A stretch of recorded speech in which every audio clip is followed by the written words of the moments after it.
So we got dive, so we take on the Pulse Avalok here. I poison it with my Dragalge and just chip it away with all my Pokemon. We have Bisharp doing some damage with Iron Head. Next up we got my Blaziken doing some damage with Sky Uppercut. And then Ampharos comes in to finish the job with Discharge, and with that we defeat that Pulse Machine. We also meet Shelly because she's gonna follow us to the town so she can help find her friend Heather. And if you don't remember Heather, she's the pink haired little girl with the Salamence that's in the Elite Four. So yeah, we enter this home with Shelly and she reads someone's notebook, and basically I believe this is where, or it is somewhere related to where Zell is created, because I think Zell is a fusion between a Team Meteor admin and two other random scientists that were like friends and good guys or something. And that's why they have three personalities, because each of these three are like different people, Z, E, and L. So that is pretty cool, not gonna lie. And then some random text, then we see this blue guy, his name is Blake. He just shows up and then Shelly asks him if he knows a pink girl, and he says his name is Nunya Business, which he thinks he's slick, but he's not, man. He's not him. We asked this little kid out here to find out if Heather is the guardian angel. Basically, the guardian angel in this town is basically delivering food because no food gets delivered up here, and basically she hasn't showed up in a while delivering her food. So we head to Blake's apartment somehow. I mean, I don't know how we just entered, but you know, we did. And he's playing some video games and he just kind of realizes that we sneaked in. And basically he asks us for a trade. I give him the ruby ring and he tells us where Heather is and also gives us the waterfall HM, but you know, we say no because the ruby ring is much more important. He just snatches it against my will and then just doesn't give us any information. So we're like, okay, we're screwed. We go down and we meet Cal without his red hair. He has it back blue because that's his natural blue hair color, because you know that kind of makes sense. He kind of justifies it saying that the blue fire is way harder than red fire, which is true, but you know, kind of loses your identity when you made your whole identity opposing your brother. But you know, I digress. We find the secret room in Blake's apartment and we find Heather locked up in this one by one room. I cannot speak, damn.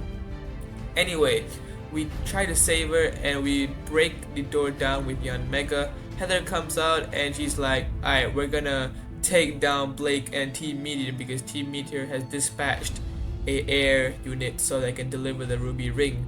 Cal here confronts his brother Blake and we are ambushed by two Team Meteor members, and we battle with double battles with Cal and we defeat them pretty handily.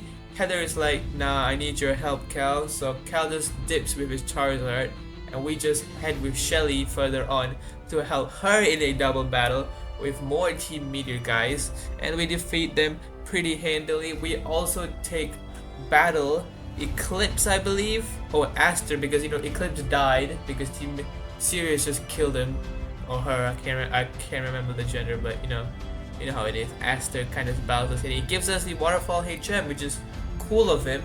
And we fight Blake at the top of the mountain. Shelly is defeated by Blake, so we kind of have to take him on here. It is a double battle with Ampharos and Gastrodon leading in, and I kind of did very scummy tactics.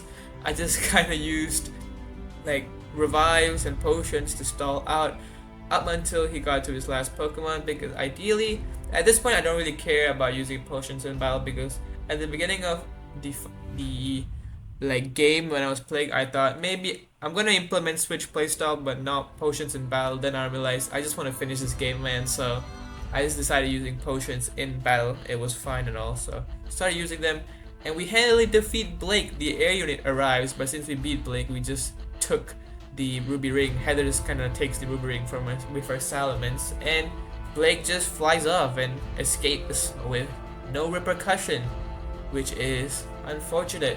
And Cal here tells us that Terra is actually Titawin, so Titania is not Titawin, Terra is, which kind of makes perfect sense because she's like a really good hacker.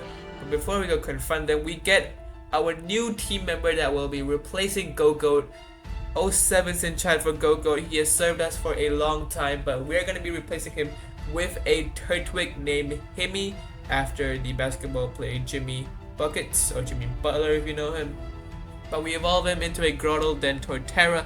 Then we talk to Samson and Seal about how Terra is in fact Tituin and works for Team Meteor. And Seal kind of like, nah, it's not true. But Terra comes in and we tell her and we confront her, and she's like, nah, I have a tragic backstory. And then she just enters the computers. Like, I don't know how she did that, but okay.